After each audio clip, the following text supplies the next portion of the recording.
वंदे मातरम, आप देख रहे हैं नेटवर्क 10 और मैं हूं आपके साथ आयुषी गुप्ता। चलिए खबरों की शुरुआत करते हैं। साकरी विधानसभा क्षेत्र की विधायक मंजुला गाविता ने आदिवासी महिला श्रीमती द्रौपदी मुर्मू के शपथ ग्रहण समारोह के लिए एक एलईडी स्क्रीन लगाकर विशेष व्यवस्था की ताकि धुलिया जिले में साकरी तहसील के सभी आदिवासी भाई इसे देख सके। एलईडी स्क्रीन पर सभी आदिवासी ग्रामीणों को महामहिम राष्ट्रपति श्रीमती द्रौपदी मुर्मू के शपथ समारोह को सुनहरा दृश्य देखने को मिला।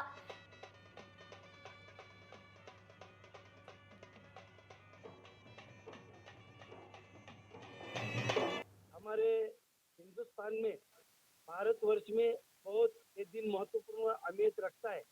आज के दिन महामहिम राष्ट्रपति जी श्रीमती द्रौपदी जी मुर्मू इस हमारे अनुसूचित जनजाति के महिला का सम्मान हुआ है और सभी भारतवर्ष में सभी अनुसूचित जनजाति के समाज का सम्मान हुआ है। द्रौपदी मुर्मू ने देश की पहली आदिवासी महिला राष्ट्रपति के रूप में शपथ ले ली है। इसी के चलते नासिक में रंगोली के माध्यम से उन्हें शुभकामनाएं दी गई। ये रंगोली कलाकार पूजा बेलेकर ने बनाई। पूजा ने करीब 5 घंटे में ये रंगोली बनाई। ये रंगोली नासिक में खूब चर्चा में है। नागेश्वर मंदिर के पास नवनियुक्त राष्ट्रपति द्रौपदी मुर्मू की ये रंगोली बनाई गई है। इस रंगोली को नागरिक अगले 2 दिनों तक देख सकेंगे।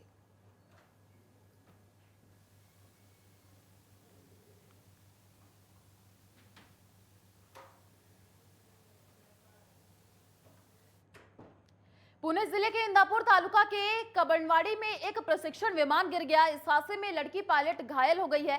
तकनीकी खराबी के कारण विमान दुर्घटनाग्रस्त हो गया था। फिलहाल पायलट को अस्पताल में भर्ती करा दिया गया है।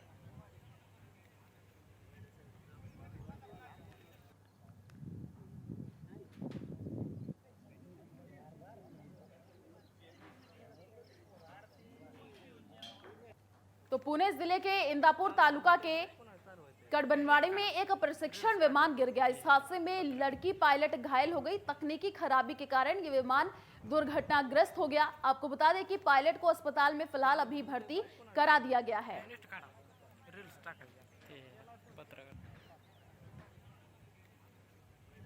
और इसी खबर पर अधिक जानकारी के लिए संवाददाता प्रशांत हमारे साथ फोन लाइन पर जुड़ चुके हैं। प्रशांत, क्या जानकारी अभी मिल पा रही है? तकनीकी खराबी के कारण ये विमान दुर्घटनाग्रस्त हो गया, क्या अपडेट अभी?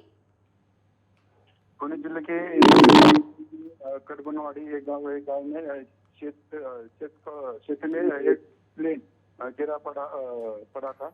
इसके दुर्घटना के बाद वो पायलट जो लड़की थी उसको अस्पताल में भर्ती किया गया है। अभी पूरी जानकारी अभी नहीं मिली। जी, जो लड़की पायलट अभी घायल हो गई है उनकी स्थिति अभी क्या बनी हुई है फिलहाल? उनकी स्थिति अभी अच्छी है। उनकी स्थिति डॉक्टर वो इंदापुर गांव के नजदीक जो अस्पताल था उस अस्पताल में उनको लेकर गए। जी, किस कारण से ये विमान दुर्घटनाग्रस्त हुआ है, इसको लेकर के अभी जानकारी मिल पा रही है? क्या तकनीकी खराबी थी?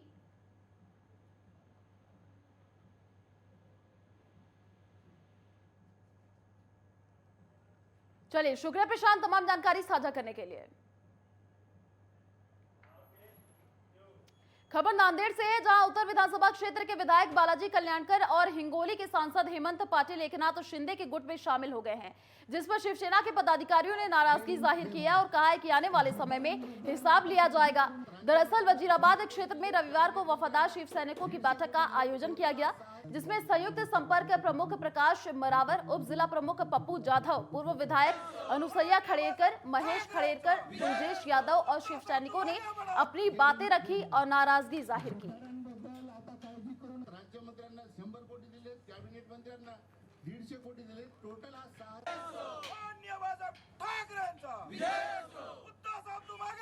तो शिव सैनिकों ने अपनी नाराजगी जाहिर की है। आपको बता दें कि राज्यमंत्र्यांना 100 कोटी दिले, कॅबिनेट मंत्र्यांना 150 कोटी दिले, नाराजगी शिव सैनिकों ने जाहिर की है। दरअसल वजीराबाद क्षेत्र में रविवार को वफादार शिव सैनिकों की बैठक का आयोजन किया गया, जिसमें संयुक्त संपर्क प्रमुख प्रकाश मरावर, उप जिला प्रमुख पप्पू जाधव, पूर्व विधायक अनुसैया खेड़कर, महेश खेड़कर, तुलजेश यादव, शिव सैनिकों ने अपनी बातें रखी और नाराजगी जाहिर की।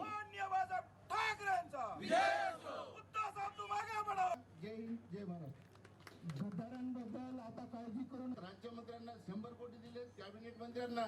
शिवसेना की तरफ से माननीय पप्पू जी यादव उपजिला प्रमुख इनके निवास स्थान के पास आज शिवसेना की बैठक हुई। उस बैठक में ऐसे निर्णय लिए गए कि आने वाले जो निवडणूक है, नगर पालिका है, महानगर पालिका है, जिला परिषद है, पंचायत समिति है, इस निवडणुकों के सामने कैसा अपने को ताकत से लड़कर जाना है और आने वाले कोणते ही अपने मन के अंदर शंका न रखते हुए सभी कार्यकर्ता जोरों जोमों से काम करें और सभी कार्यकर्ताओं को ऐसा आह्वान किया गया है कि अपने मन के अंदर कोणती भी शंका ना रखें। जो भी गए वाले लोग हैं उनको अपन को उनकी तरफ ध्यान ना देते हुए शिवसेना कैसी अपन आगे बढ़ाएंगे।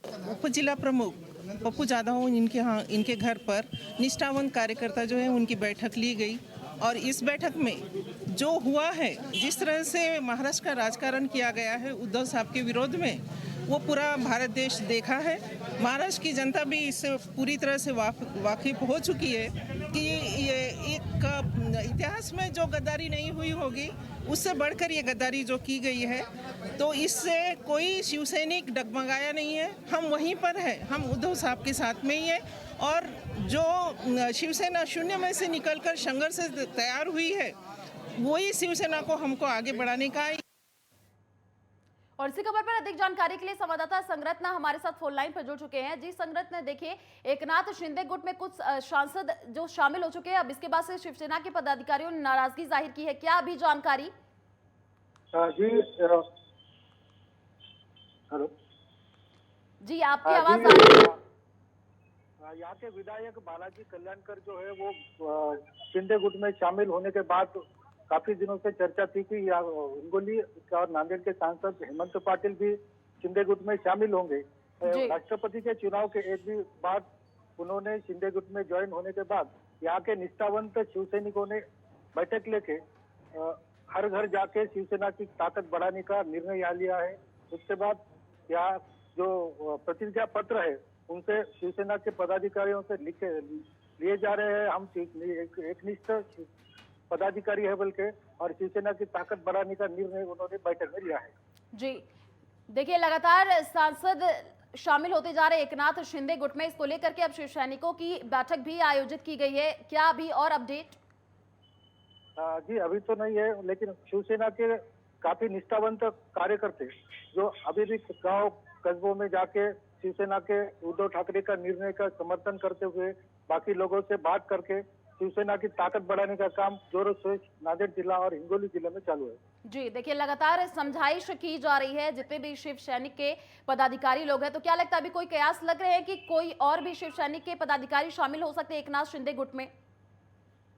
शिंदे गुट में तो नहीं है, मगर यहाँ के कुछ नाराज कार्यकर्ता कुछ है, तो उनकी नाराजगी दूर करने का काम भी यहाँ के कुछ स्थानिक पदाधिकारी है, वो आला अधिकारी है शिवसेना के, उनके संपर्क में आके उनसे मन रुझान करने का प्रयास कर रहे हैं।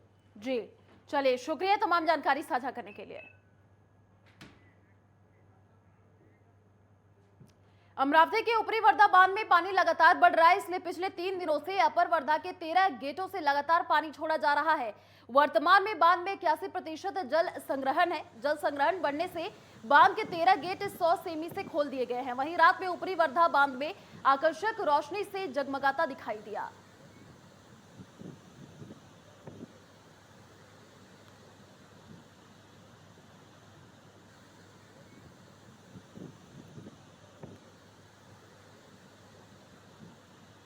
तो आपको बता दें कि जल संग्रहण बढ़ने से बांध के 13 गेट 100 सेमी से खोल दिए गए हैं।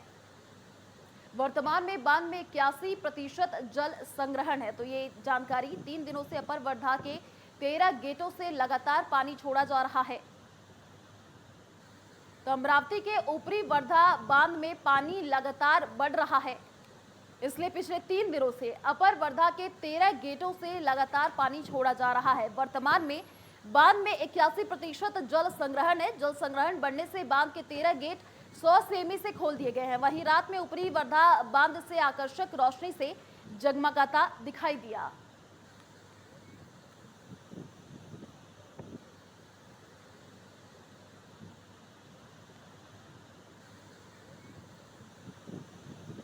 तो वर्तमान में आपको बता दें कि बांध में 81% जल संग्रहण है।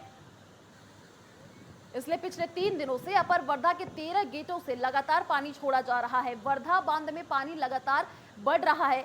अमरावती के ऊपरी वर्धा बांध में लगातार पानी का जो जल स्तर है वो बढ़ता हुआ नजर आ रहा है। इसलिए पिछले 3 दिनों से अपर वर्धा के 13 गेटों से लगातार पानी छोड़ा जा रहा है और वर्तमान में बांध में 81% जल संग्रहण है। जल संग्रहण बढ़ने से बांध के 13 गेट 100 सेमी से खोल दिए गए हैं। वहीं रात में आपको बता दें कि ऊपरी वर्धा बांध से आकर्षक रोशनी से जगमगाता दिखाई दिया।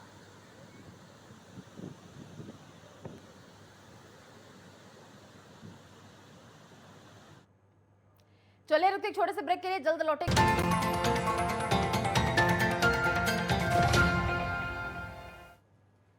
ब्रेक के बाद आपका स्वागत है। धुलिया के पिंपलरेर शहर के करीब छोटी चट्टानों के पास गहरे गड्ढों ने तालाब का रूप ले लिया है और ये तालाबी गड्ढे अब मुसीबत बन चुके हैं। दरअसल स्कूल की छुट्टी के बाद घर लौट रहे 5 छात्र गहरे गड्ढों के तालाब समझकर नहाने चले गए और एक के बाद एक छात्र गड्ढे में कूदते गए।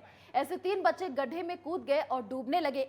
बाकी 2 बच्चों ने शोर मचाना शुरू किया, लेकिन किसी की मौजूदगी नहीं होने की वजह से तीनों बच्चे गहरे गड्ढे में डूब गए, जिसके बाद बच्चों ने परिजनों को आपबीती सुनाई और जिसके बाद परिजनों और ग्रामीणों की मदद से बच्चों को बाहर निकाला, लेकिन तब तक बच्चों की मौत हो चुकी थी। फिलहाल पुलिस ने मामला दर्ज कर लिया है।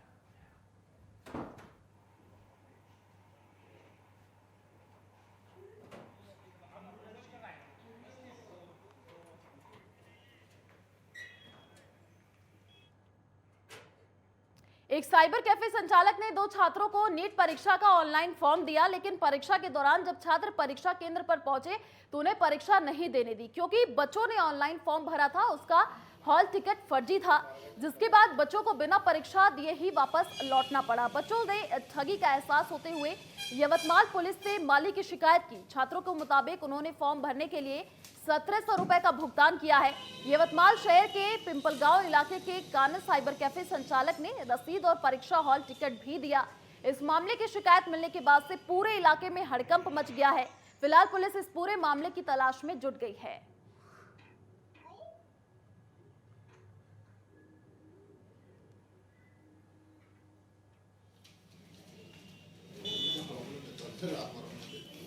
माझं नाव ऋषाली संतोष गिरी. मी 9 मेला कानन सायबर कॅफेमध्ये गिरीश गेडामकडे नीटचा फॉर्म भरण्यासाठी गेली होती. त्यांनी फॉर्म भरला, प्रोसेस केली. त्याच्यानंतर मी त्यांना प्रिंटआउट मागितली, पण त्यांनी प्रिंटआउट काही दिली नाही. त्यांनी टाळाटाळ केली. त्यानंतर 1 महिन्यानंतर त्यांनी मला प्रिंटआउट दिली.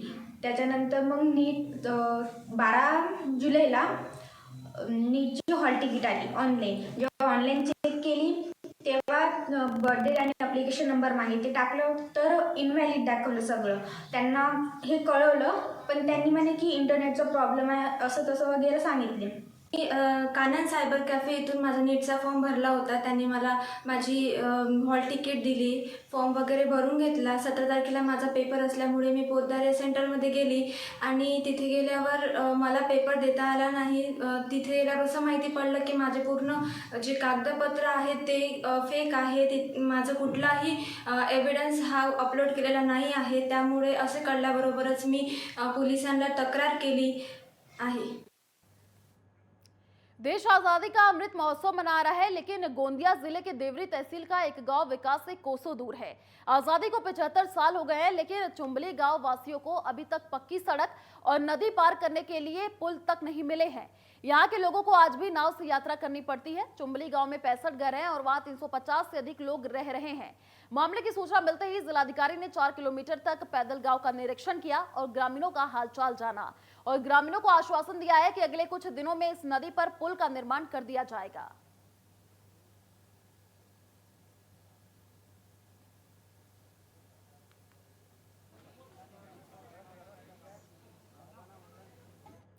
सतारा पुलिस को बड़ी कामयाबी हाथ लगी है। पुलिस ने हत्या के मामले में फरार चल रहे आरोपियों को गिरफ्तार कर लिया है। मुखबिर की सूचना पर पुलिस ने इसको सौंप दिया है। दरअसल 1 जनवरी 2022 को आरोपियों ने 25 साल के युवक की कुल्हाड़ी से हत्या कर दी थी और फरार हो गए थे, जिन पुलिस ने उनकी कई धाराओं में मामला दर्ज कर लिया था और पुलिस आरोपियों की तलाश कर रही थी। इस बीच पुलिस ने मुखबिर की सूचना पर आरोपियों को गिरफ्तार कर लिया।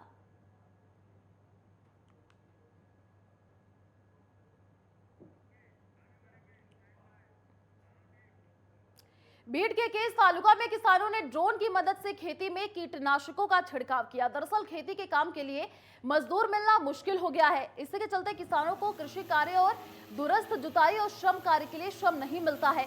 यही वजह है कि प्रगतिशील किसान हनुमंत गोपीनाथ कालदाते और अशोक नामदेव शिंदे ने कृषि सहायक गोविंद टोपे के मार्गदर्शन में ड्रोन की मदद से सोयाबीन पर कीटनाशक का छिड़काव किया।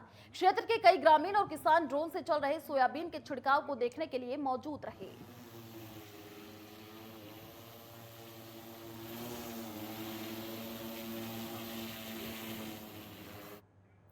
बिजली के बिल में ईंधन समायोजन राशि में 7 गुना बढ़ोतरी होने से बिजली उपभोक्ताओं को झटका दिया है, जिससे बिजली बिल में 15 से 20% की वृद्धि होगी। क्योंकि यह मूल्य वृद्धि जून से लागू की जाएगी, इसलिए आम आदमी पार्टी ने लातूर के गांधी चौक पर इसका विरोध किया। इसमें घरेलू उपभोक्ताओं के लिए ईंधन समायोजन को 1 से 100 यूनिट के लिए 10 पैसे से बढ़ाकर 65 पैसे, 101 से 300 यूनिट के लिए 20 पैसे से बढ़ाकर ₹1.45 और 301 के लिए 25 पैसे से बढ़ाकर ₹2.05 कर दिया गया है।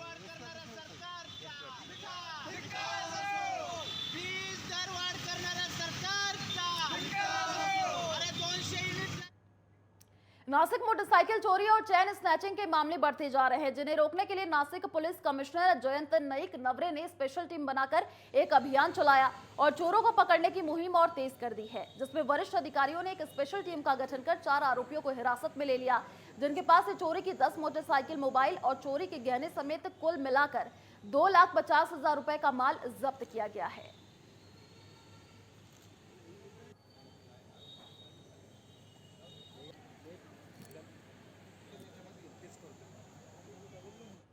हिंगोली के एक डॉक्टर के घर पर 4 लाख की चोरी को अंजाम देने का मामला सामने आया है। घटना हिंगोली के आने वाला अखाड़ा बालापुर गांव की बताई जा रही है, जहां सुबह करीब 2 से 3 बजे के बीच चोर घर का दरवाजा तोड़कर घर में घुसे और लाखों की ज्वेलरी पर हाथ साफ कर दिया। घटना की जानकारी पुलिस को दी गई, जिसके बाद पुलिस ने मौके पर पहुंचकर मामले की जांच शुरू कर दी और डॉक्टर की शिकायत पर 3 अज्ञात लोगों पर केस दर्ज कर लिया गया है।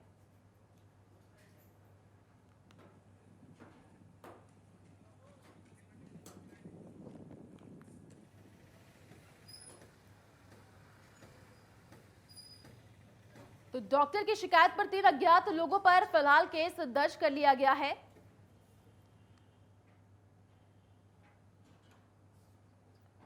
तो डॉक्टर के घर में ये चोरी का मामला सामने आया है।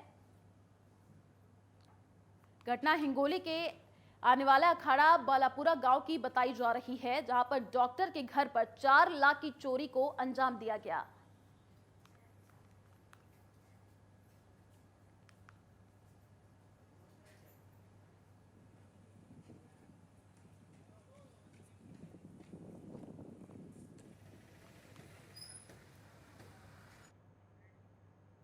मांजरा नदी के दोनों किनारों पर रविवार सुबह 11 बजे 11 मिनट पर 14 गांवों में 10 किलोमीटर तक 28,000 पौधे लगाए गए। लातूर तालुका के भातखेड़ा, सोनवती, धनेगांव, शिवनी खुर्द, भातांगली, भड़गांव, रमरजनपुर, उमरगा, सलगारा, औसा तालुका और शिवनी तोंडवली में वृक्षारोपण कार्यक्रम का आयोजन किया गया। रविवार को हुई बरसात के दौरान ये 28,000 पौधे रोपे गए।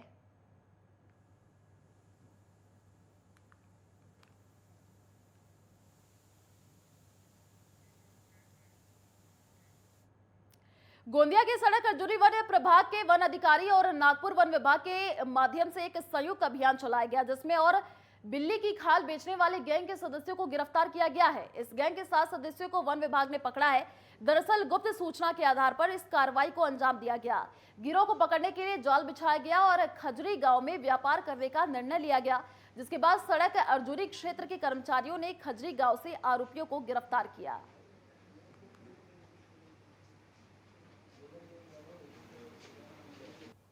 खजरी येथील ज्या 7 आरोपींना अटक करण्यात आली, त्यामध्ये एक बिबट्याचं कातडं आणि खवले मांजरचे शिंपले हे जप्त करण्यात आलेले आहे। सदरची कारवाई ही आमची जी गुप्तहेर असतात, आमचे खबरे असतात, त्यांच्याकडून आम्हाला माहिती मिळाली आणि त्या गुप्तहेरच्या आधारावर आम्ही त्या संबंधित ज्यांच्याकडे माल वगैरे आहे त्याच्यासाठी आम्ही स्वतः म्हणजे एकदमी गिराईक पाठवून ते जप्त कारवाई करण्यात आली। चलिए फिलहाल इस बुलेटिन में इतना ही। देश और दुनिया की तमाम बड़ी खबरों को देखने के लिए आप देखते रहिए नेटवर्क 10। जय हिंद।